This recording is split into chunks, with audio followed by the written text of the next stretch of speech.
Bakit ipinagkatiwala niyo po ang kantang Kaba kay Isabel na pinasikat talaga ni Tucci Guevara?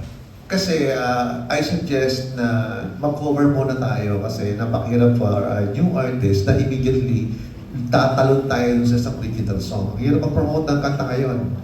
So if the song is already popular, that can be easily remembered by the listeners, di ba? Correct. And then at the same time, Kaba is bagets ang dating pa rin niya kasi the first version was recorded by Tenten Munoz, and then the second version was recorded by Tutsi Guevara. And then here we come, a different version, mas bata ang tunog niya. So, of course, may mga brainstorming kami, may mga tanungan kami, ano ba yung tingin natin na babagay kay Isabel. So, tinitignan ko siya, ano ba yung, kasi lagi ko sinasabi, yung song is parang damit.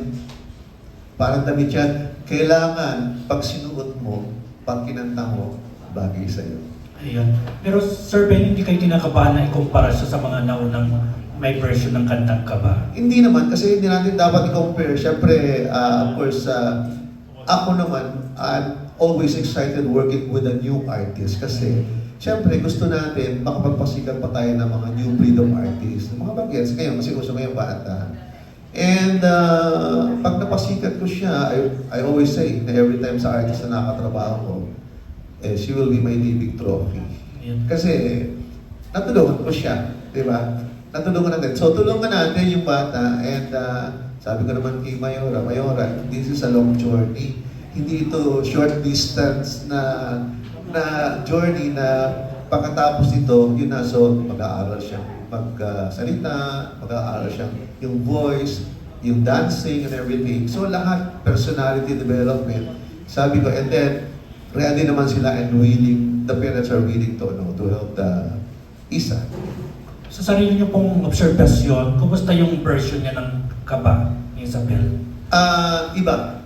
Completely iba doon sa Tenten Munoz, iba doon sa Tutsi Guevara. Ito mas happy, youthful. Yan. Yan, Isabel, anong reaction mo na ikaw ang nag-revive ng kantang Kaba? Na-shock din naman po ako kasi alam naman natin lahat na Kaba is such an iconic song na kinompose pa ni Sir Benny. Yes. Yun lang. Kay Mayor at kay Mayora, siyempre teenager na si Isabel. Saan po kayo kinakabahan sa kanya? Sa pagpasok niya sa showbiz?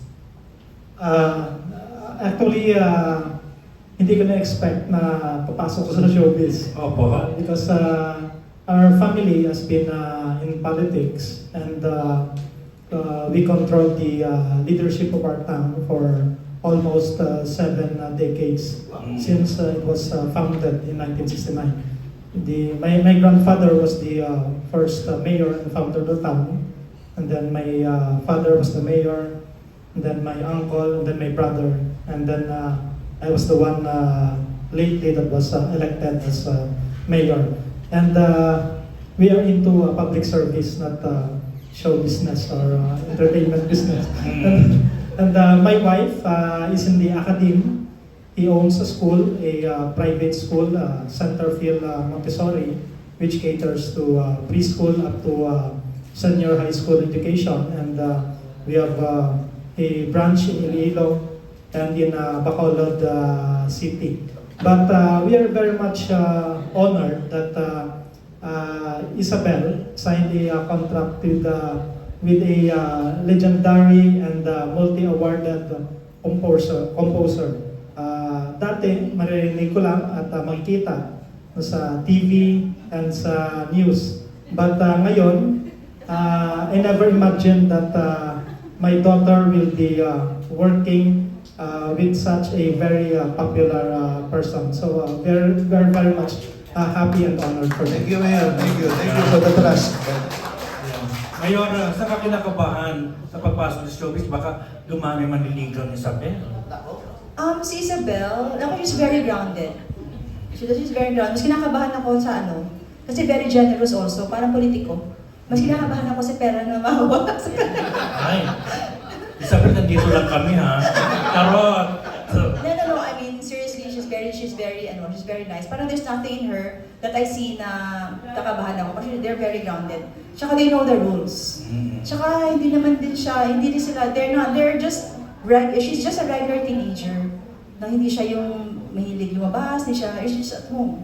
Very, very homebody and she's very nice. Pinalaki ng lola, my mom is also here. So. Yeah. Thank you po.